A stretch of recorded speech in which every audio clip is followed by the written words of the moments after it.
Good morning, all of you. In today's part, we will discuss about the development of the periodic table.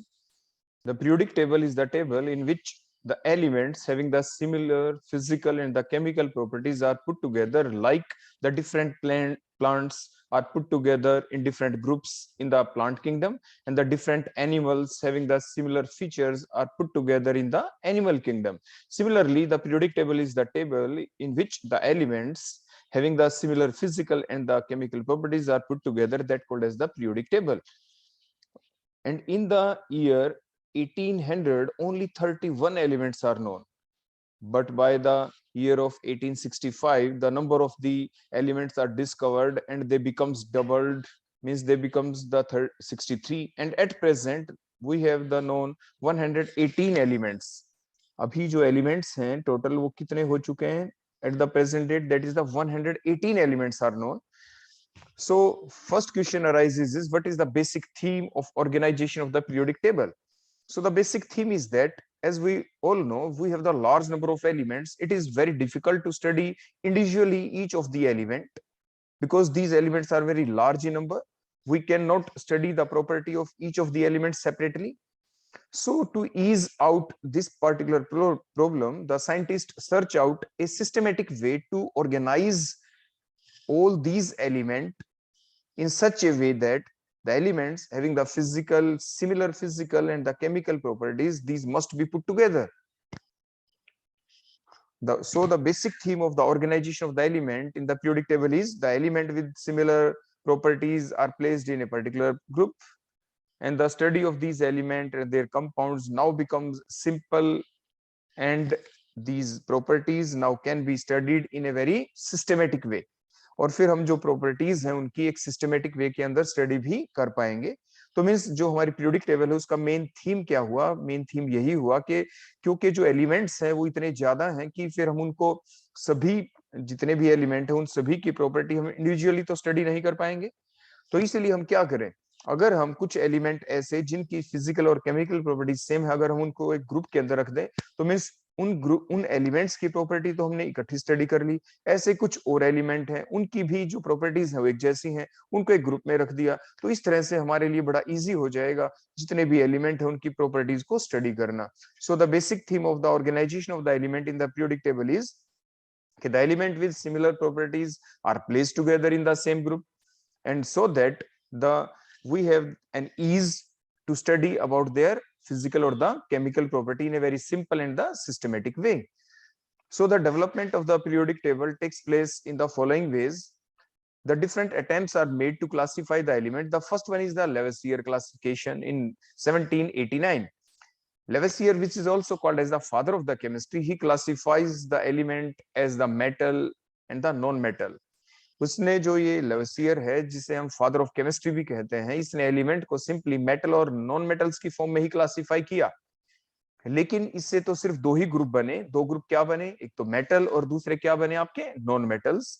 तो इस तरीके से भी हमारा जो सॉल्यूशन था, जो हमने बात रखी थी कि पीरियोडिक टेबल को हम किस लिए बना रहे हैं, ताकि हमारे पास कुछ अलग अलग ग्रुप्स बने. यहाँ पे तो सिर्फ दो ही ग्रुप बन पाए, इसलिए हमारे पास all the elements are present only in two groups. तो इसलिए भी हमारे पास जो प्रॉपर्टीज को स्टडी करना इजी नहीं होगा. इसलिए फर्दर नेक्स्ट डोब्रनियर क्लासिफिकेशन दी गई. तो जो डोब्रनियर साइंटिस्ट था उसने जब ये क्लासिफिकेशन दी तो उसने ये कहा कि he classifies the all the elements in a group of 3 elements called the triad. Dobereiner ने जितने भी एलिमेंट्स थे उनको ट्राइड की फॉर्म के अंदर ग्रुप कर दिया उनको. और the elements in the tried have the similar properties. और जितने भी एक ट्राइड के अंदर एलिमेंट्स लिए गए, जैसे 3 elements are present in a triad, this all these 3 element have the similar properties. और जो ट्राइड के अंदर कौन से एलिमेंट आएंगे? The atomic weight of the triad is are इधर नियरली द सेम, या तो उनका बिल्कुल सेम होगा. जैसे आप इस एग्जांपल के अंदर देख पा रहे हैं, iron, cobalt, nickel, all have nearly the same atomic mass. इन सभी का एटॉमिक मास नियरली क्या है? सेम. तो ये एक ट्राइड बन गया. या क्या कर सकते हैं? The atomic weight of the middle element is approximately the arithmetic mean of the other two. Means for example we have these 3 element, that is the lithium, sodium, potassium. These are present in the form of the triad. ये triad की form में रखे गए, इनकी properties same है. तो यहाँ पे जैसे हमने बताया, the atomic weight of the middle element, which one is here the middle element? That is the sodium. So the atomic weight of the middle element is approximately the arithmetic mean of the other two. Other two are lithium, whose atomic weight is 7, other one is the potassium, whose atomic weight is 39. अगर हम उनका arithmetic mean ले लें, means arithmetic mean जो हमने लिया, that is the 7 plus 39 divided by 2, that is the 46 divided by 2, comes out to be the 23. That is the atomic weight of the mid one element. तो जो आपके tried system बनाया गया डोबर्नियर classification के द्वारा 1817 के अंदर, उसने क्या किया, दी कि Dobereiner classified the different elements in the form of the triad. उसने ट्राइड बना दिए डिफरेंट एलिमेंट्स के, और ट्राइड उसने इस टाइप से बनाया कि जो ट्राइड के अंदर जितने भी एलिमेंट होंगे उनकी सिमिलर प्रॉपर्टीज होंगी, और जो सिमिलर प्रॉपर्टीज तो होंगी, लेकिन साथ के साथ ट्राइड के अंदर किस एलिमेंट को लिया जाए, उन ट्राइड के अंदर जो 3 एलिमेंट होंगे वो 3 एलिमेंट कौन से हों. तो these 3 element either with the same atomic weight, or the atomic weight of the middle element is approximately the arithmetic mean of the other two, like that in these two examples. The next example, that is the chlorine, atomic weight क्या है 35.5, bromine 80, and the iodine is 127. That also a triad. ये भी एक triad system है. इसके अंदर जो bromine जिसका atomic weight 80 है, अगर हम क्लोरीन और आयोडीन के एटॉमिक वेट का अरिथमेटिक मीन लेते हैं तो वो नियर अबाउट 80 आता है. एग्जैक्ट 80 नहीं आएगा, लेकिन नियर अबाउट है, इसलिए हमने वर्ड भी लिखा ऊपर approximately the arithmetic mean of the other two. So that is the Dobereiner classification. लेकिन इससे भी हमारा कंप्लीट सॉल्यूशन नहीं हो पाया, इसलिए नेक्स्ट क्लासिफिकेशन, नेक्स्ट अटेम्प्ट लिया गया by the Newland, that called as the Newland classification in 1864. According to the Newland, the known 62 or the 63 known elements are arranged in order of their increasing atomic weight in such a way that the property of every 8th element is similar to that of the first one. Means इसने जितने भी element हैं वो किस form में लिए, बोलो octet की फॉर्म के अंदर. Means the property of the every 8th element is similar to that of the first one. Means 1 2 3 4 5 6 7, और 8th जो एलिमेंट आएगा फर्स्ट के फिर नीचे रखा जाएगा, क्योंकि जैसे कि इसने कहा कि क्या कहा, the property of the every 8th element is similar to that of the first one. Like किसकी तरह, like the musical scale where the सा रे गा मा पा धा नी सा. देखो ध्यान से देखें, सा that is the first one, रे सेकंड वन, गा थर्ड वन, मा फोर्थ वन, पा फिफ्थ वन, धा sixth one, ne seventh one, and again sa, that is the 8th one. First one is sa, 8th one is sa. That is like the musical scale. Means the property of the every 8th element is similar to that of the first one, like the musical scale. So it is also called as the law of octave. इसलिए इसको law of octave भी कहा गया, due to the similarity with the musical scale, that is a sa re ga ma pa dha ni sa. तो इस तरह से जो न्यूलैंड ने अपनी क्लास के जितने भी नॉन एलिमेंट्स थे उनको ऑक्टेट की फॉर्म के अंदर उनको क्लासिफाई किया इस टाइप से कि the property of the every 8th element is similar to that of the first one. और साथ के साथ जितने भी एलिमेंट थे उनको अरेंज कैसे किया, the different elements are arranged in the order of their increasing atomic weight in such a way that the property of the every 8th element is similar to that of the first one. That Newland's law of octave seem to be true only for the element up to the calcium. Means जो ये rule जो बनाया इसने कि every 8th element has the property like that of the first one, that is true only up to the element that is the up to the calcium whose atomic number is 20. वहां तक ही ये truly applicable होता है. So the next one is the Lothar-Meyer classification in 1868. जो Lothar-Meyer classification जो आई थी, इसके बाद जो next classification आएगी जो हम पढ़ेंगे, that is the Mendeleev classification. Mendeleev ने अपना पेपर पहले पब्लिश कर दिया, जबकि लोथर मेयर अपना पेपर पब्लिश नहीं कर पाया. इसने अपना वर्क पहले कर लिया था, लेकिन पब्लिश पहले किसने किया, मेंडलीफ ने. लेकिन फर्स्ट ऑफ ऑल हम अभी फिलहाल जो डिस्कस करेंगे, लोथर मेयर क्लासिफिकेशन को पहले डिस्कस करते हैं. So the Lothar mayor classification that is in the 1868, और जो कि ये दिया गया उसी ईयर में जो बाद में 1871 में जो मेंडलीफ ने दिया था, द सेम ईयर. इसने क्या कहा, according to the Lothar Meyer classification, the elements having the similar position in the graph which is plotted in between the atomic volume and the atomic weight will have the similar properties. Means इसने क्या कहा कि जो element हैं जिनकी similar position है graph के अंदर, और वो ग्राफ किसके बीच प्लॉट किया गया, एटॉमिक वॉल्यूम और एटॉमिक वेट के बीच, will have the similar properties. For example, जो आपका एक कर्व आपको दिख रहा है, इस कर्व के अंदर आपको मैक्सिमा भी दिख रहे हैं और मिनिमम भी, मैक्सिमा भी और मिनिमा भी है. तो so the curve which is comes out by plotting a graph in between the atomic volume and the atomic weight will have the maxima and the minima. They have the many curves.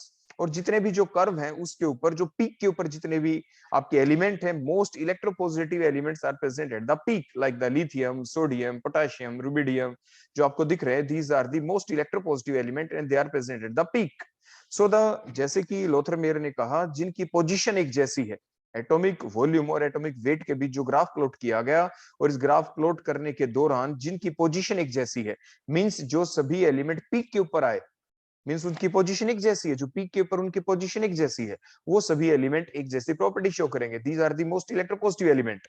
Similarly the most electronegative element is on the ascending curve. Ascending curve means जो curve आपकी rise हो रही है, means नीचे से देखो, जो ये ऊपर की तरफ देखो, ये जो कर्व जा रही है, देखो नीचे से ऊपर, यहाँ पे भी देखो नीचे से देखो ये ऊपर गई, नेक्स्ट वन भी देखो इस टाइप से, देखो ये नीचे से ऊपर जो जा रही है, ऐसे ही सिमिलरली नेक्स्ट वन। यहाँ पर बोलो कौन है the most electronegative element is on the ascending curve, जैसे फ्लोरीन, क्लोरीन, ब्रोमीन, आयोडीन, ये असेंडिंग कर्व के ऊपर है। तो ये आपकी कौन सी क्लासिफिकेशन होगी, दैट इज द लोथरमेयर क्लासिफिकेशन हो गई आपकी यहाँ पे। इसके बाद next one is the Mendeleev's classification. जो मेंडलीव क्लासिफिकेशन जो 1869 के अंदर दी गई, मैंने पहले ही बताया था, ये अपना पेपर पहले ही इन्होंने पब्लिश कर दिया एज कंपेयर टू द लोथरमेयर, जबकि वर्क काम किसने अपना पहले कंप्लीट किया था, लोथरमेयर ने।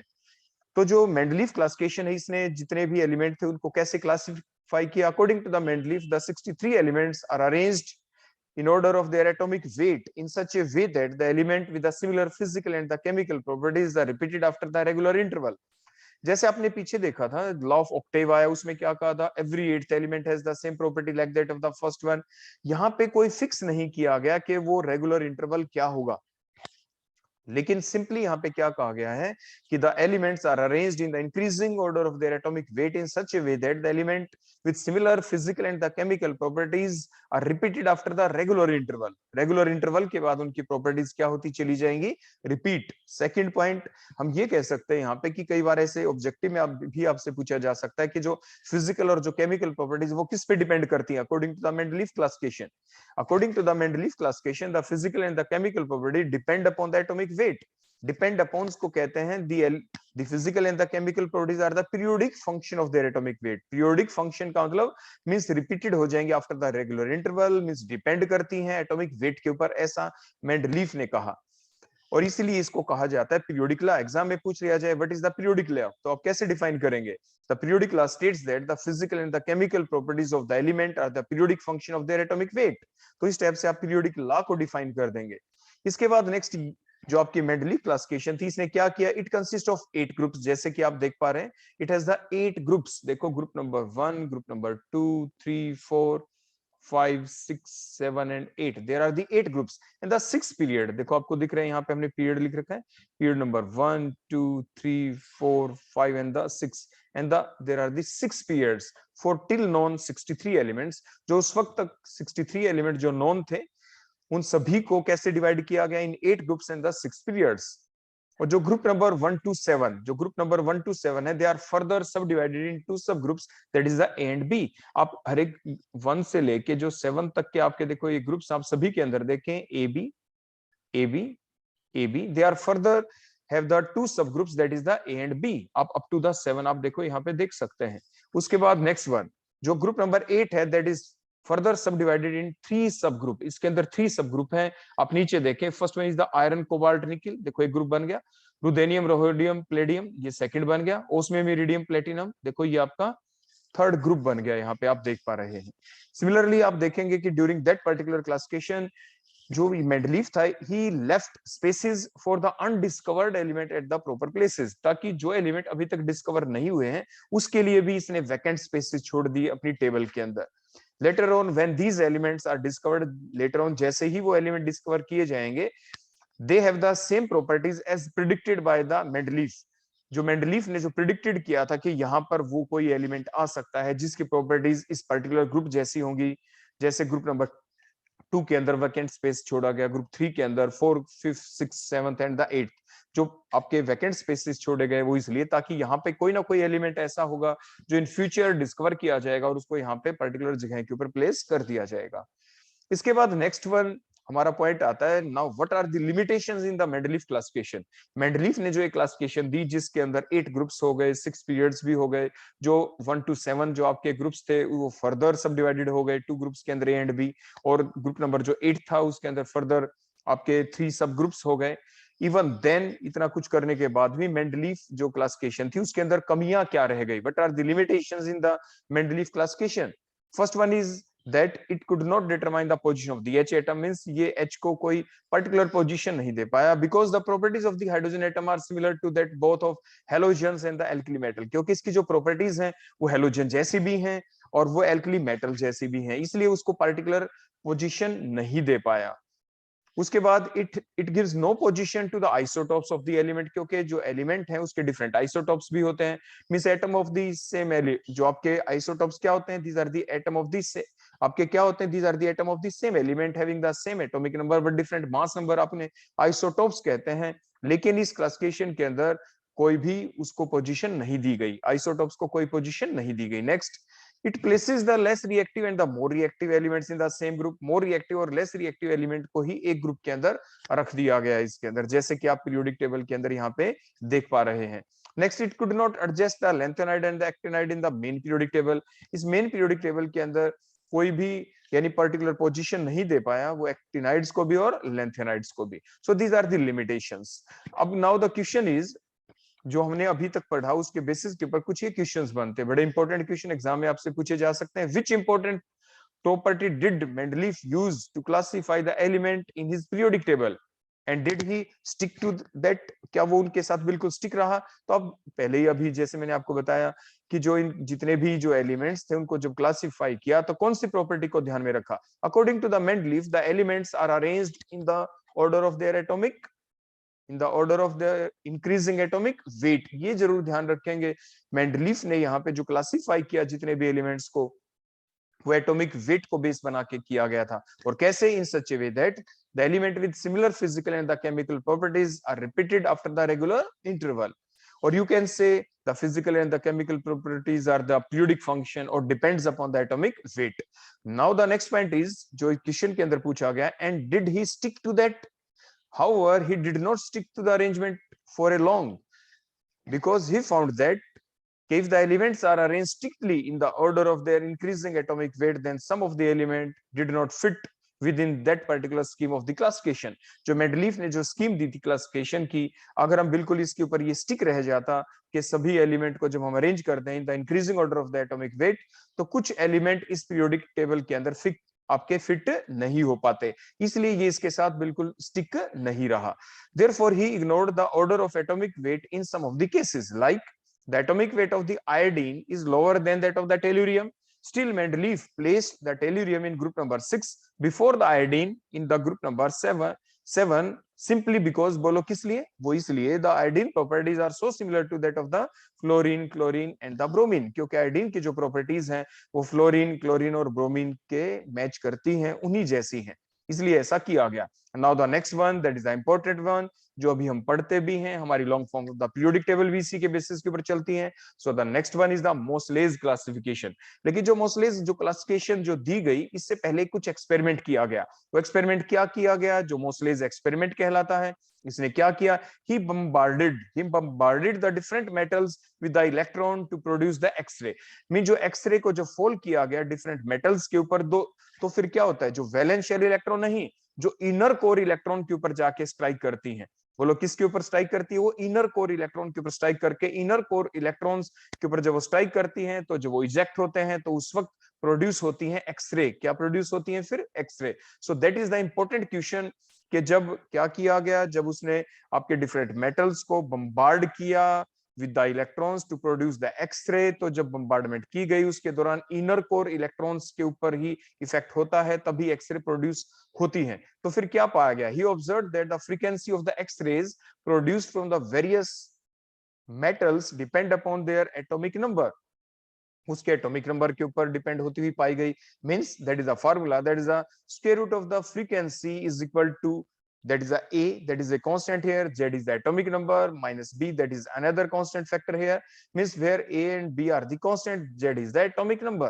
means आपने क्या देखा, जो फ्रीक्वेंसी ऑफ एक्सरे है, फ्रीक्वेंसी ऑफ द एक्सरे जो प्रोड्यूस हुई वो किसके ऊपर डिपेंड करती है, वो डिपेंड करती है एटॉमिक नंबर के ऊपर। Means by these observation the Moseley's explained that the properties of the element depend upon the atomic number and not on the atomic mass. और साथ के साथ जब ग्राफ भी हम प्लॉट करते हैं तो जो स्ट्रेट लाइन हमें ऑब्जर्व होती है वो सिर्फ तभी होती है जब हम यहाँ पे जेड लेते हैं, एटॉमिक नंबर लेते हैं। अगर हम जेड की जगह यहाँ पे एटॉमिक मास ले लेते, क्या ले लेते, एटॉमिक मास कैपिटल ए ले लेते, और फिर अगर हम ग्राफ प्लॉट करते हैं किसके बीच, square root of the frequency और एटॉमिक मास के बीच, तो हमें स्ट्रेट लाइन नहीं मिलती। हमें स्ट्रेट लाइन सिर्फ तब कब मिलती है, स्ट्रेट लाइन हमें सिर्फ तभी मिलती है अगर हम ग्राफ प्लॉट किसके बीच करें, square root of the frequency और एटॉमिक नंबर के बीच में अगर हम ग्राफ प्लॉट करते हैं तभी हमें स्ट्रेट लाइन मिलती है। इट मींस इसी बेसिस के ऊपर ये एक्सप्लेन किया गया मोस्लेज के द्वारा कि मोस्ले का एक्सपेरिमेंट जो था उसके बेसिस के ऊपर ये एक्सप्लेन कर दिया गया कि जो केमिकल प्रॉपर्टीज होती हैं वो डिपेंड एटॉमिक नंबर के ऊपर करती हैं, एटॉमिक मास के ऊपर डिपेंड नहीं करती। इस बात को ध्यान में रखते हुए ही जो मोस्लेज जो क्लासिफिकेशन थी तो क्या दी गई, according to the Moseley's the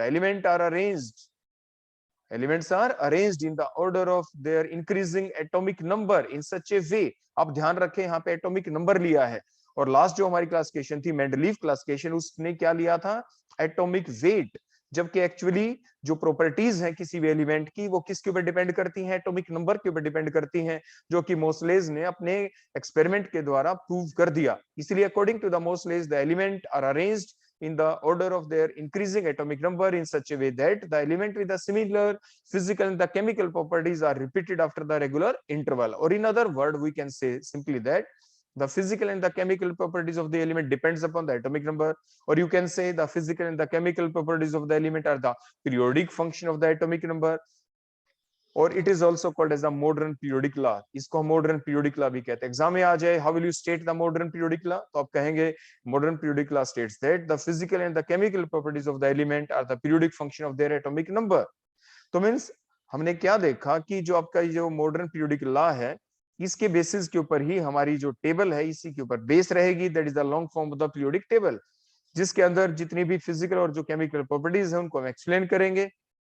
और जो केमिकल प्रॉपर्टीज है वो किसके ऊपर डिपेंड करती हैं, वो एटॉमिक नंबर के ऊपर भी डिपेंड करती हैं, एटॉमिक नंबर के ऊपर ही डिपेंड करती है, एटॉमिक वेट के ऊपर डिपेंड नहीं करती हैं।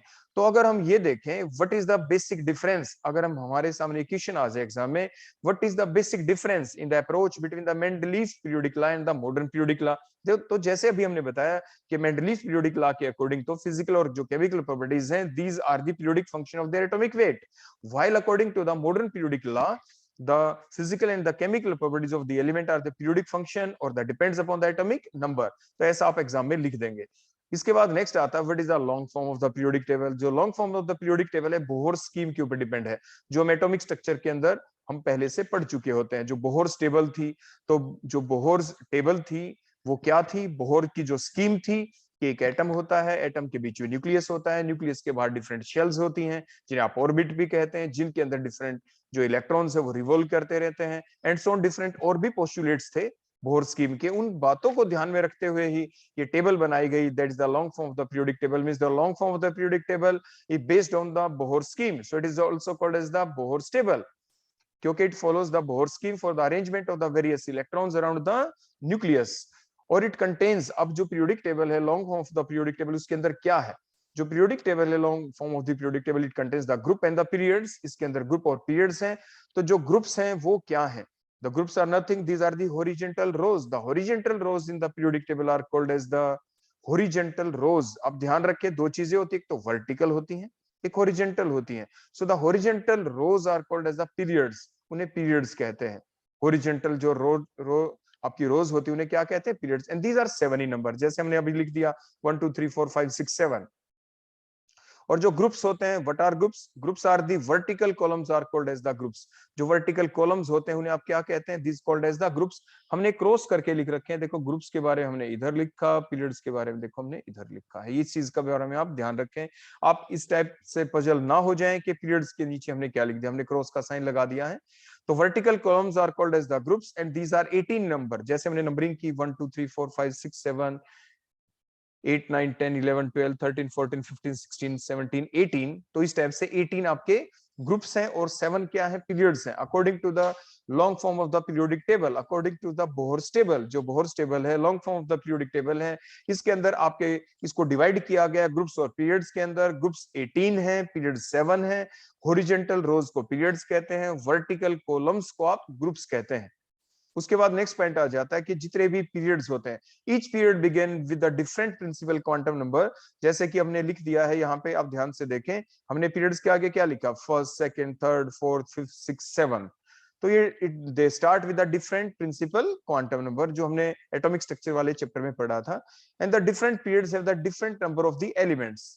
आपके जो डिफरेंट पीरियड्स होते हैं उसके अंदर डिफरेंट आपके नंबर ऑफ एलिमेंट्स हैं। जैसे फर्स्ट जो पीरियड आप ध्यान से देखें, देखो मैंने यहाँ पे लिखा, आप ध्यान से देखना, जो आपका फर्स्ट पीरियड है उसके अंदर बोलो कितने एलिमेंट है, आप ध्यान से देख भी पाएंगे। देखो first element, that is the second element, there are only 2 in number, देखो हमने 2 इन नंबर लिखा है। उसके बाद सेकंड में देखें, that also called as the shortest period, इसे आप शॉर्टेस्ट पीरियड कहेंगे जिसके अंदर सिर्फ 2 ही एलिमेंट है। नेक्स्ट वन आप देखें, that called as the short period, second and the third called as the short period, and these both short period have the, that is the period number 2 and the period number 3, both have the 8 elements। आप count करें, देखो 1 element, second, third, fourth, fifth, sixth, seventh, and the 8th. Similarly, in the third period, so the period number second and the third both called as the short period, and both of them have the only 8 elements, और इनके अंदर 8 element है।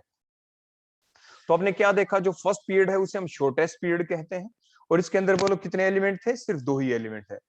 जो period number second और third है उसके अंदर बोलो कितने एलिमेंट है, 8 एलिमेंट्स हैं, and this called as a short period. Exam में आपसे पूछा जा सकता है which is the shortest period, आप कहेंगे फर्स्ट पीरियड। एग्जाम में आपसे पूछा जा सकता है किन्हें शॉर्ट पीरियड कहा गया, तो आप कहेंगे period number second and the period number 3 having the 8 elements called as the short period. दोनों के दोनों पीरियड को शॉर्ट पीरियड कहते हैं। Next one, that is the period number 4, that called as the long period. It has the 18 elements, इसके अंदर 18 element को arrange किया गया है। आप काउंट भी कर सकते हैं, 1 2 3 4 5 6 7 8 9 10 11 12 13 14 15 16 17 एंड द 18। तो 18 एलिमेंट्स है इसके अंदर, that is called as the long period. इसको हम कौन सा पीरियड कहते हैं, that is the long period. तो बोलो कौन से पीरियड को लॉन्ग पीरियड कहते हैं, that is the period number 4। और फोर्थ पीरियड जो है उसके अंदर कितने आपके आपके एलिमेंट है, 18। Similarly in the period number 5 there are the 18 elements, that also called as the long period. The next one is the longest period, that is having the 32 elements। इसके अंदर 32 elements हैं। वो कैसे आएंगे, आपके यहाँ पे जो एलिमेंट्स हैं कुछ यहाँ पे अलग से नीचे प्लेस कर दिए जाते हैं, हम आगे अभी आपको सिखाएंगे। देखो इस प्लेस से और यहाँ से 14 एलिमेंट्स यहाँ से अलग से नीचे, जो कि आपके एफ ब्लॉक एलिमेंट बनेंगे नीचे जाके, अभी हम आगे आपके सामने डिस्कस करेंगे। देखो 18 तो स्ट्रेट लाइन में आपको दिख गए, where are the other 14? 14 are placed at the bottom of that periodic table in 2 रोज।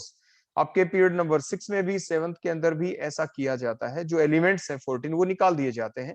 तो period number 6 that have the 32 elements, 14 अलग से प्लेस किए गए हैं at the bottom of that periodic table, तो that called the longest period. और जो last one है that is the incomplete period, period number 7 is the incomplete period, वो भी इनकम्प्लीट पीरियड है। तो अभी तक हमने क्या देखा, जो आपकी long form of the periodic table है उसको डिवाइड किया गया आपके पीरियड और ग्रुप्स के अंदर। आपके जो हॉरिजॉन्टल रोज होती हैं उन्हें पीरियड्स कहते हैं, दीज आर 7 इन नंबर। आपके वर्टिकल जो कॉलम्स होते हैं उन्हें आप ग्रुप्स कहते हैं, दीज आर 18 इन नंबर। और जो पीरियड्स होते हैं 7, उनमें से फर्स्ट पीरियड को आप शॉर्टेस्ट पीरियड कहते हैं, it has the 2 element. The period number second and third, that is called the short period, 8 element each. Fourth and fifth called the long period, 18 elements each. And the period number 6 called the longest period having the 32 elements. Period number 7 is the incomplete period. इसके बाद next हम चलते हैं point number next, जो long off the periodic table में हम discuss करते हैं, that is the each group contain those element which have the same number of electron in the outermost shell. जो ग्रुप्स बनाए गए हैं उन ग्रुप्स के अंदर किन एलिमेंट्स को हम आपके प्लेस करेंगे, उन्हीं एलिमेंट्स को रखेंगे जिनके वैलेंस शेल के अंदर सेम नंबर ऑफ इलेक्ट्रॉन्स होंगे, that is the which have the same valence shell configuration, जिनकी वैलेंस शेल कॉन्फ़िगरेशन सेम होगी। तो इस बेसिस के ऊपर जो पीरियोडिक टेबल है उसको डिवाइड किया गया 4 ब्लॉक्स के अंदर। आपके S block, P block, D block and the F block बन जाएंगे, जैसे अभी हम यहाँ पे आपके सामने शो कर रहे हैं इस टेबल के अंदर। 4 ब्लॉक्स बोलो कौन से बने, S, P, D and the F. जो पूरी की पूरी जो पीरियोडिक टेबल है उसको 4 ब्लॉक्स के अंदर डिवाइड किया गया है, that is the S block, P block, D block and the F block. जो एस ब्लॉक है उस ब्लॉक के अंदर आपके दो ही ग्रुप हैं, क्योंकि आप जानते हैं एटॉमिक स्ट्रक्चर में पढ़ चुके होते हैं, जो एस ऑर्बिटल होता है, एस ऑर्बिटल, एस जो सबशेल होती है, एस सबशेल के अंदर जो आपके ऑर्बिटल होता है, एस ऑर्बिटल के अंदर कितने ऑर्बिटल होते हैं सब शेल में? एक ही ऑर्बिटल होता है। और एक ऑर्बिटल के अंदर कितने मैक्सिमम इलेक्ट्रॉन आते हैं? दो ही आते हैं। It means one electron second electron, means जो एस ब्लॉक है उसके अंदर सिर्फ दो ही आपके ग्रुप बनते हैं। That is the group number 1, that is called as the alkali metals. Group number 2 called as the alkaline earth metal. तो जो ग्रुप नंबर 1 है जिसे हम एल्कली मेटल कहेंगे, इट हैज एलिमेंट, बोलो कौन कौन से होंगे उसके अंदर? Lithium, sodium, potassium, rubidium, caesium and the francium. And francium is the radio active element. और जो वैलेंस शेल कॉन्फ़िगरेशन होगी इसकी, किसी भी एलिमेंट की जब आप लिखेंगे, लिथियम की जैसे लिखे 1s2 2s1, तो लास्ट जो कॉन्फ़िगरेशन आएगी, वैलेंस जो कॉन्फ़िगरेशन आएगी, आउटर मोस्ट शेल की जो कॉन्फ़िगरेशन आएगी, दैट इज द ns1। तो जितने भी एलिमेंट है ग्रुप 1 वाले, इन सभी की आउटर मोस्ट शेल के अंदर एक ही इलेक्ट्रॉन होगा, that is they have the common valence shell configuration, that is the ns1। यही हमने कहा था कि जो जितने भी ग्रुप्स हैं वो कैसे डिवाइड किए गए हैं, कैसे बनाए गए हैं, जो 18 ग्रुप्स हैं वो इस तरीके से बनाए गए कि उनकी जितने भी एलिमेंट उसमें रखे जाएंगे, all these element have the same number of electron in their valence shell, like that here in the s block, the first group that called the alkali metal, and the elements are the lithium, sodium, potassium, rubidium, cesium and the francium। और जो hydrogen सबसे ऊपर रखा गया, that is placed only at the top of the periodic table, उसको हम अलग से आपको स्टडी करके भी बताएंगे why it is placed at the top of the periodic table। तो जो एलिमेंट है वो स्टार्ट कहां से होते हैं? लिथियम से। Lithium, sodium, potassium, rubidium, caesium, francium, and all have the only one electron in their valence shell, so these all elements are put together in the same group, that is the group number 1 in the s block। why it is called as the s block? Because the last electron is present in the s orbital। last electron किसके अंदर? s subshell के अंदर है, s orbital के अंदर है, so it is called as the s block element। because the definition of the s block element will be, जो आगे भी हम स्टडी करेंगे, the elements in which the last electron entered into the s subshell। last जो electron है वो किस में एंटर करे?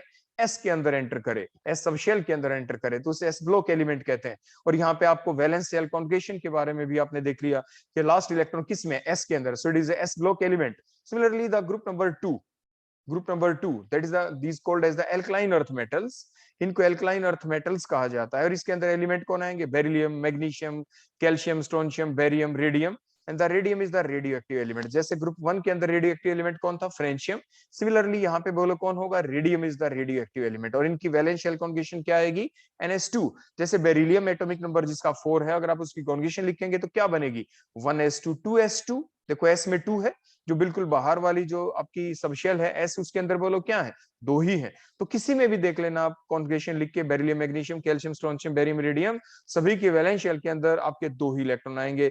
And the last electron enter here also in the s subshell, s subshell के अंदर, so it is also s block element.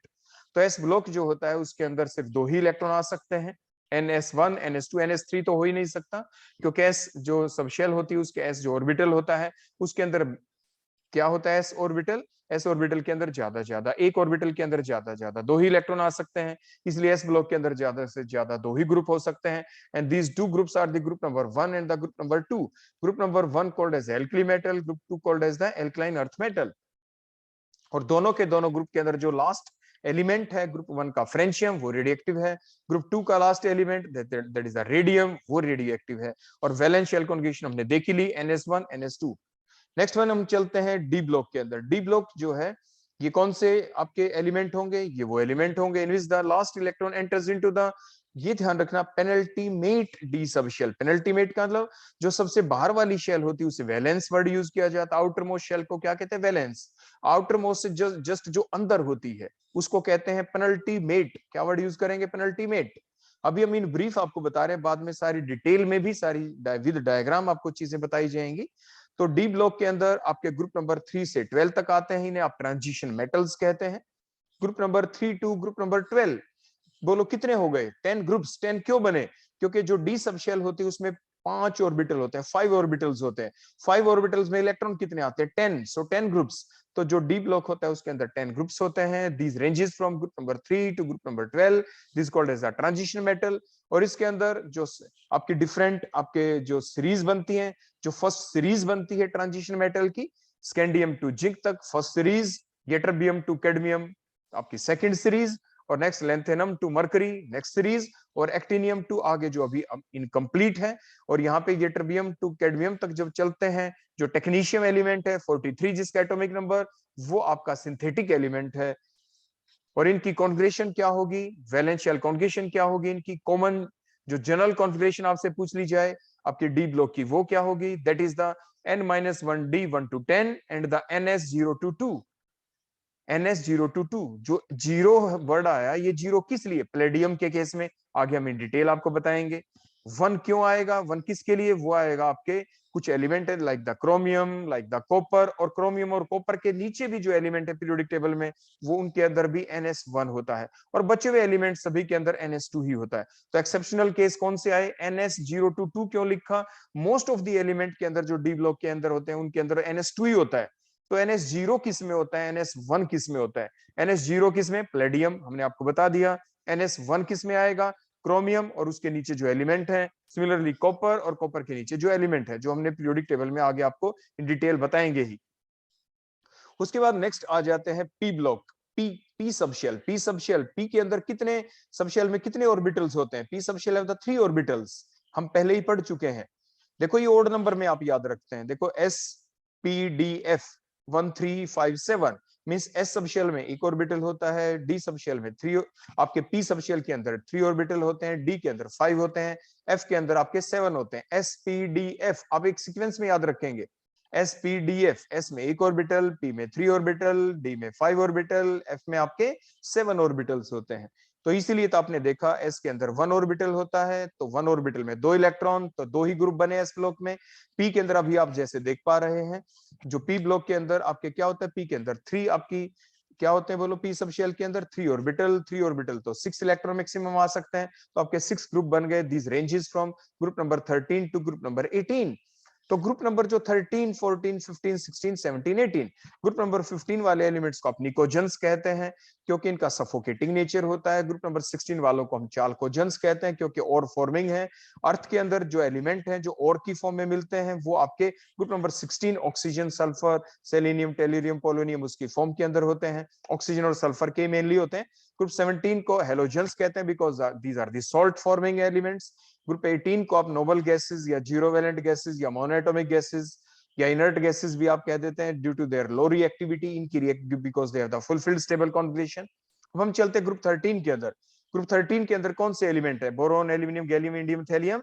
और इनकी जो कॉन्फ़िगरेशन अगर आप देखें, valence configuration, boron atomic number जैसे 5 है, अगर आप उसकी कॉन्फ़िगरेशन लिखेंगे बोलो क्या लिखें, ग्रुप बोरोन की बताएं, 5 एटॉमिक नंबर है, 1s2 2s2 2p1 s2p1, ये हमने लिखा है, ns2np1 ns2np1। ऐसे ही 14 में चलेंगे तो carbon, silicon, germanium, tin, lead. तो कार्बन में क्या आ जाएगा, बोरोन का एटॉमिक नंबर 5, कार्बन का 6 है तो एक नंबर ही बढ़ गया, तो np1 की जगह np2 आ जाएगा। अब ग्रुप 15 में चले तो nitrogen, phosphorus, arsenic, antimony, bismuth. तो नाइट्रोजन में देखो कार्बन का एटॉमिक नंबर 6, नाइट्रोजन का 7, तो np3 हो गया यहाँ पे। ग्रुप 16 में चलें तो 7 एटॉमिक नंबर के बाद 8 atomic number, oxygen, sulphur, selenium, tellurium, polonium is radioactive here, तो ns2np4 इसकी वैलेंस सेल कॉन्फ़िगरेशन होगी। ग्रुप 17 इन द हैलोजेंस जिन्हें आप कहते हैं, the elements are the fluorine, chlorine, bromine, iodine, astatine. Astatine is the radioactive here and the valence shell configuration is ns2np5। आप fluorine की configuration लिख के देख सकते हैं, 1s2 2s2 2p5 2s2p5 means ns2np5। Group 18, these are the noble gases. Elements are the helium, neon, argon, krypton, xenon, radon. Radon is the radioactive here. So means group number 16, 17, 18, the last element, that is the group 16 have the polonium, group 17 the astatine, group 18 has the radon. These all three elements in the respective group 16, 17, 18 are the radioactive. And these are the valence shell configurations. So what is the general configuration of the p block? ns2 np126। ns2 तो देखो आपको सभी में दिख रहा है, np में देखो ग्रुप 13 में 1 दिख रहा है, 14 में 2, 15 में np3, 16 में np4, 17 में np5 और 18 में np6। तो आप क्या लिखेंगे, np126। So what is the general configuration of the p block? ns2 np126 आप ऐसा लिखेंगे एग्जाम में अगर आपसे पूछा जाए, जैसे कि डी ब्लॉक एलिमेंट की जनरल कॉन्फ़िगरेशन आपने क्या लिखी थी, n-1d d 1 to 10 ns0 to 2। और एस ब्लॉक की क्या लिखेंगे general configuration, ns1 to 2 ns1 to 2। और ऐसे ही अगर आपसे पूछ लिया जाए, जैसे मैंने आपको बताया था कि जो डी ब्लॉक में आप दोबारा से ध्यान दें, जो हमने लिखा n-1d1 to 10 और ns0 to 2, ns0 किसके केस में है? प्लेडियम के केस में। प्लेडियम कहां पे आता है? निकिल के नीचे प्लेडियम है। मीन जो सेकंड सीरीज है यट्रबियम टू कैडमियम, वहां पे आता है। मतलब जो फर्स्ट सीरीज अलग से भी आपसे पूछा जा सकता है। स्कैंडियम टू जिंक जो फर्स्ट ट्रांजिशन सीरीज है, पहली जो सीरीज है उसकी जनरल कॉन्फिगरेशन बताएं। तो आप क्या करेंगे, वहां पे आप वैल्यू पुट कर देंगे, एन की वैल्यू वहां पे आप 4 पुट कर देंगे, तो बोलो क्या बनेगा? एनएस मतलब 4s, और वहां पे कॉन्फिगरेशन रहेगी 4s1 to 2 और 4-3d। तो बोलो फर्स्ट ट्रांजिशन सीरीज की जनरल कॉन्फिगरेशन क्या बनेगी? 3d1 to 10 एंड द आगे क्या लिखेंगे आप? 4s1 to 2। जीरो नहीं लिखेंगे आप फर्स्ट में, क्योंकि जीरो मैंने आपको बताया वो सिर्फ किसके ऊपर एप्लीकेबल होता है? प्लेडियम। ऐसे ही आपकी सेकंड ट्रांजिशन सीरीज जो है ये टर्बियम से स्टार्ट होकर कैडमियम तक जो चलती है, उसमें आप क्या लिखेंगे? हाँ, वहां पे जीरो आ जाएगा, तो बोलो आप क्या लिखेंगे आपके? और एक आपका नंबर भी बढ़ गया क्योंकि नेक्स्ट पीरियड में आ गया, तो आप क्या लिखेंगे? एन की वैल्यू 5 पुट करके आप देख लें, तो क्या बन जाएगा? एन की वैल्यू 5, तो 5s0 to 2 और 5-1 4, तो 4d1 to 10। तो आपकी देखो फर्स्ट ट्रांजिशन सीरीज की कॉन्फ़िगरेशन आपकी क्या बनी? 3d1 to 10, 4s1 to 2। और yttrium to cadmium second transition series की बोलो क्या बनेगी आपकी जनरल कॉन्फ़िगरेशन? आप लिखेंगे, बताओ क्या? आपके वहां पे आ जाएगी 4d1 to 10 और 5s0 to 2, 0 to 2। आप इन कॉमन बातों को जरूर ध्यान रखेंगे। नेक्स्ट हम चलते हैं एफ ब्लॉक के ऊपर। एफ ब्लॉक जो एलिमेंट है इसके अंदर आपकी मेन जो पीरियोडिक टेबल थी उसके नीचे जो दो सीरीज हमने बना दी हैं, this called as the 4f series and the 5f series, वो आपके एफ ब्लॉक एलिमेंट है। आपकी 4f वालों को आप लेंथेनाइड्स कहते हैं, this also called as the rare earth और also called as the inner transition element because they form a series. मैंने जैसे अभी आपको पीछे बताया था, जो आप कह रहे थे 6 पीरियड के अंदर 32 है, 14 कौन से हैं? वो 14 एलिमेंट वही हैं जो अलग से नीचे अरेंज कर दिए गए हैं इन the form of the lanthanides और द एक्टिनाइड्स। लेंथेनाइड वाले 14, तभी तो वहां पे बने थे 18 + 14 दैट कॉल्ड एज द 32, तभी तो हमने 32 कहा था। तो जो लेंथेनाइड है वो कहां से कहां पे है? These are ranges from cerium to lutetium. और इस पूरी की पूरी सीरीज के अंदर जो 14 एलिमेंट, सिर्फ एक एलिमेंट ऐसा है जो कि प्रोमीथियम है। प्रोमीथियम है 64 एटॉमिक नंबर जो रेडियो एक्टिव है, all other are non radio active. Similarly in the आपकी एक्टिनाइड सीरीज के अंदर भी जो 14 एलिमेंट हैं, थोरियम से लॉरेंसियम तक, सारे के सारे आपके रेडियो एक्टिव हैं, सभी के सभी आपके क्या हैं? रेडियो एक्टिव हैं। और जनरल कॉन्फिगरेशन क्या बनेगी आपके एफ ब्लॉक की? That is n-2f1 to 14, n-1d0 to 1 और ns2। So that is the general electronic configuration. Exam में आपसे क्वेश्चन ऐसे पूछे जा सकते हैं, what is the general electronic configuration of S block और द पी ब्लॉक और द डी ब्लॉक और द एफ ब्लॉक। या पूछा जाए एस ब्लॉक में कितने ग्रुप्स होते हैं, पी में कितने ग्रुप हैं, डी में कितने हैं, एफ में कितने हैं, ऐसे आपसे पूछा जा सकता है। कौन से element radio active and so on, जितनी बातें आपको बताई गई, आपके किसी भी फॉर्म में के अंदर कोई भी क्वेश्चन पूछा जा सकता है। नेक्स्ट हम चलते हैं अपने नेक्स्ट पॉइंट के ऊपर, long off the periodic table का जो हमारा नेक्स्ट पॉइंट है। जितने भी जो एलिमेंट है, the elements in the periodic table are classified in 4 types. उनको फर्दर क्लासिफाई कर दिया इन 4 टाइप्स के अंदर। First one is the normal और द रिप्रेजेंटेटिव एलिमेंट्स। तो जो आपके एस ब्लॉक है that is the group number 1 to 2, और जो पी ब्लॉक है, पी ब्लॉक में वैसे तो ग्रुप नंबर आपके कहां से कहां पे आते हैं? वो आपके आते हैं ग्रुप नंबर 13 to 18, लेकिन हमने कौन से लिए इसके अंदर? हमने ले लिए सिर्फ, बोलो कौन से आपके? ग्रुप नंबर 13 to कहां तक? बोलो 17 तक। यहाँ पे ग्रुप नंबर 1 नहीं, यहाँ पे आप 13 लिखेंगे, देखो ऐसे ग्रुप नंबर 13। तो मींस पी ब्लॉक वैसे तो ग्रुप 13 से 18 तक होता है, लेकिन नॉर्मल और रिप्रेजेंटेटिव एलिमेंट हम किन्हें कहेंगे? The S block elements that the group 1 and 2 and the p block elements, these are only group 13 to 17, means exception group number 18 called as the normal element or the representative elements. Next one are the transition element. जो D block element होते हैं, these are the group number 3 to 12, this called as the transition elements. Next one are the noble gases. Group 18 element को हम noble gases कहते हैं due to their less reactivity. पहले हम इनको इनर्ट गैसेस कहते थे, क्योंकि पहले ये पाया गया था ग्रुप 18 एलिमेंट्स की, क्योंकि फुलफिल्ड स्टेबल कॉन्जुगेशन है, इनके पास कोई अनपेड इलेक्ट्रॉन नहीं होता, इसलिए ये कोई बॉन्ड नहीं बना सकते। लेकिन बाद में नील बार्टलेट एक साइंटिस्ट आया था जिसने ये प्रूव किया था कि the group there are some group 18 elements which can form some compounds. उस ग्रुप 18 के कुछ एलिमेंट ऐसे जो कुछ कंपाउंड बना सकते हैं, इसीलिए अब इनर्ट की बजाय आजकल इनको नोबल गैसेस कहा जाता है। Nobel means some reactivity, inert means no reactivity. So nowadays the group 18 element called as the noble gases, while the previously they called as the inert gases. The next one is the inner transition elements. The F block elements are called as the inner transition element because these elements form a series within the transition series. जो D block element है जिन्हें हम transition series element कहते हैं, उन्हीं series के अंदर, जैसे पीरियड नंबर 6 के अंदर मैंने बताया था, आपके लेंथेनम के बाद एकदम 57 के बाद कौन आ गया, वहां पे 58 एलिमेंट नहीं है आपके डी ब्लॉक के अंदर, बोलो कौन है, 58 टू 71 वो अलग से नीचे आपकी एक रो के अंदर रख दिए गए हैं एफ ब्लॉक की फॉर्म में, तो 72 आ जाता है 57 के बाद सीधा। तो इसलिए वो कहां पे गए, वो 14 एलिमेंट्स, वो अलग से जो नीचे सीरीज बना दी गई है, these are the F block element series. Means वो सीरीज कहां से निकल के आई है, वो आपकी ट्रांजिशन सीरीज के अंदर से निकल के आई है, वहां से निकल के आई है 57 के बाद, 57 के बाद 72 आ गया, बीच में थी वो जगह वहां पे जहां से वो एलिमेंट निकले, उस ट्रांजिशन सीरीज के अंदर से वो एलिमेंट 40 निकल के आए हैं। So these are the inner transition series element because that series is present within the transition series, so called as the inner transition series element. These are the lanthanide and the actinides. Next हमारे यहाँ पे अगर आपसे question पूछ लिया जाए बड़ा simple सा, why the elements in the periodic table are arranged in the order of their increasing atomic number. जैसे मोस्ले ने एक्सपेरिमेंट किया था तो उसने बताया था कि जो डिफरेंट जो केमिकल प्रॉपर्टीज हैं आपके एलिमेंट्स की, वो किस पे डिपेंड करती हैं, एटॉमिक नंबर के ऊपर डिपेंड करती हैं। तो उसी बेसिस को हम यहाँ पे बेस बना के इन बातों को एक्सप्लेन करते हैं कि means during the chemical reaction the inner part of the atom remain unaffected. हमने फॉर एग्जांपल यहाँ पे हाइड्रोजन को ले लिया, जो नीचे डायग्राम बनाया है हमने 1s1 कॉन्फिगरेशन है ये, तो यहाँ पे हमने क्या बताया, during the chemical reaction the inner part of the atom, that is the nucleus, is the inner part because the atom has two parts, that is the inner part and the extra nuclear part. Means the nuclear part that called as the nucleus and the extra nuclear part that called the आपकी shell or the orbit or the energy electronic energy level where the electron revolves. So during the chemical reaction the inner part of the atom, that is the nucleus, that remain unaffected by the attack of the reagent because देखो आपने देखा reagent ने attack किया, सिर्फ कहां पे किया, exterior part के ऊपर ये अटैक किया, इनर पार्ट रिमेन अनअफेक्टेड। वो किस लिए, because the nucleus is completely protected by these electronic shells and the chemical properties depend upon the number of the electron in the valence shell, that is in the outermost shell. outermost जो shell है SHELL लिखेंगे आप यहाँ पे, तो जो outermost shell है जिसे वैलेंस शेल भी कहते हैं, उस वैलेंस शेल के अंदर कितने इलेक्ट्रॉन्स हैं उन्हीं के ऊपर आपकी जो केमिकल प्रॉपर्टीज डिपेंड करती है। अगर वैलेंस शेल के अंदर 1 इलेक्ट्रॉन हो उनकी प्रॉपर्टी अलग होगी, जिनकी वैलेंस शेल के अंदर 2 इलेक्ट्रॉन्स हैं उनकी प्रॉपर्टीज आपकी अलग होंगी।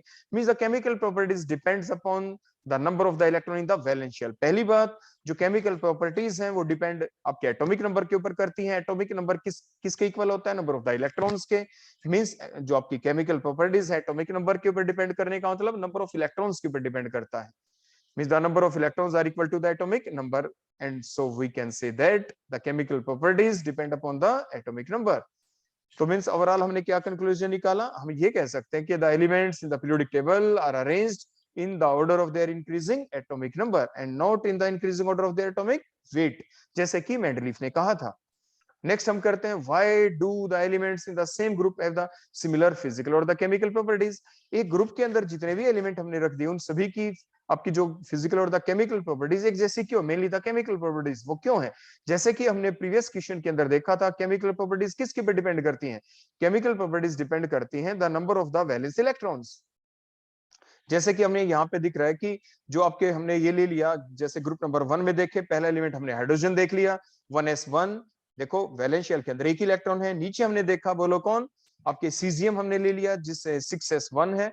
आप जानते हैं ना, hydrogen, lithium, sodium, potassium, rubidium, caesium, francium, these all are the group 1 element और इन सभी के वैलेंस शेल के अंदर एक ही इलेक्ट्रॉन होगा। हाइड्रोजन 1s1 देखो 1 हो गया, लिथियम 1s2 2s1 देखो फिर से 1 हो गया, मींस एक ही इलेक्ट्रॉन है। तो means number of electron valence shell में अगर सेम है तो उनकी केमिकल प्रॉपर्टीज भी सेम होंगी। तो केमिकल प्रॉपर्टीज किस पे डिपेंड करती हैं, the number of the electrons in the valence shell. If the number of the electron in the valence shell are same, their chemical properties will remain same, तो वो chemical properties भी क्या रहेंगी, same रहेंगी। So the element in the same group having the same valence electrons are put in the same group, इसलिए उनको same group के अंदर रखा गया है। तो ये हमारा नेक्स्ट क्वेश्चन था। इसके बाद नेक्स्ट क्वेश्चन अगर हम ये और देख लें, why the element with the same number of valence electrons are put together in the same group. जैसे हमने पहले आपको बता ही दिया कि जो केमिकल प्रॉपर्टीज होती हैं, these depend upon the number of electron in the valence shell, that is the outermost shell. So among the different groups, whether the group is group number 1 2 3 4 5 6 7 8 9 10 11 12 13 14 15 16 18 means total जो groups हैं वो आपके 18 है, 1 to 18। आप चाहे किसी भी group को ले लें, उन किसी भी ग्रुप के अंदर आप देखेंगे तो जितने भी एलिमेंट रखे गए उस ग्रुप के अंदर, उन सभी एलिमेंट्स की वैलेंस शेल के अंदर जो नंबर ऑफ इलेक्ट्रॉन्स होंगे वो क्या होंगे, आपके बिल्कुल सेम होंगे, क्योंकि केमिकल प्रॉपर्टीज किस पे डिपेंड करती है, number of the electron in the valence shell. So among the 18 groups in the periodic table, the elements having the same number of electron in the valence shell are kept in the same group। वो same group के अंदर ही वो सारे रखे गए हैं। जैसे कि मैंने पहले ही बताया था, सेम डायग्राम हमने लिया, पहला हमने हाइड्रोजन लिया, नेक्स्ट हमने ये सीजियम को लिया है, 6s1 है लास्ट में। इन दोनों के अंदर आप देखें वैलेंस शेल के अंदर एक ही इलेक्ट्रॉन, ग्रुप नंबर 1 के बारे में हमने डायग्राम बनाया। इसी तरीके से 18 ग्रुप्स आपके बना लिए गए हैं पूरी की पूरी पीरियोडिक टेबल के अंदर। तो इस टाइप से हमने देखा कि जो आपके पीरियोडिक टेबल है वो किस टाइप से बनी, उसके अंदर डिफरेंट साइंटिस्ट ने क्या क्या किस किस टाइप से अपने व्यूज दिए, और इस टाइप से फाइनली हम पहुंचे अपनी long form of the periodic table तक, जो कि बोहर स्कीम के ऊपर डिपेंड थी। तो इस टाइप से ये टोटल हमने देखा अपने पीरियोडिक टेबल जो हमारी बनी उसके अंदर क्या क्या डिफरेंट ट्रेंड्स आए। So that all about the different trends for the, यानी जो हमने सिंथेसाइज की, जो हमने बनाई अपनी पीरियोडिक टेबल तक फाइनली, जो आज जो हम डिस्कस कर रहे हैं, जो हम डिस्कस करते हैं अपने फाइनली, वो हमारी long form of the periodic table ही है, जो बोहर स्कीम के ऊपर ही आपकी मेंशन की गई है, उसी के ऊपर, उसी के आधार के ऊपर long form of the periodic table बनाई गई है। उसके अंदर क्या क्या कितने पीरियड्स थे, कितने ग्रुप्स थे, सारी चीजें हमने देखी। So that all about the long form of the periodic table. उसी के बेसिस के ऊपर हम सारी आपकी प्रॉपर्टीज जितने भी हम स्टडी करेंगे, S block, P block, D block, F block, जितनी भी प्रॉपर्टीज आगे हम डिस्कस करने वाले हैं, वो सभी की सभी long form of the periodic table के ऊपर ही आपकी स्टडी की जाएंगी। लेकिन आप प्रीवियस जितने भी साइंटिस्ट, उन्होंने उनकी जो कंट्रीब्यूशन था उसको भी आप नहीं भूलेंगे, उसके बेसिस के ऊपर भी आपके क्वेश्चन एग्जाम में पूछे जा सकते हैं। So thank you, that all about the today's lecture. Thank you.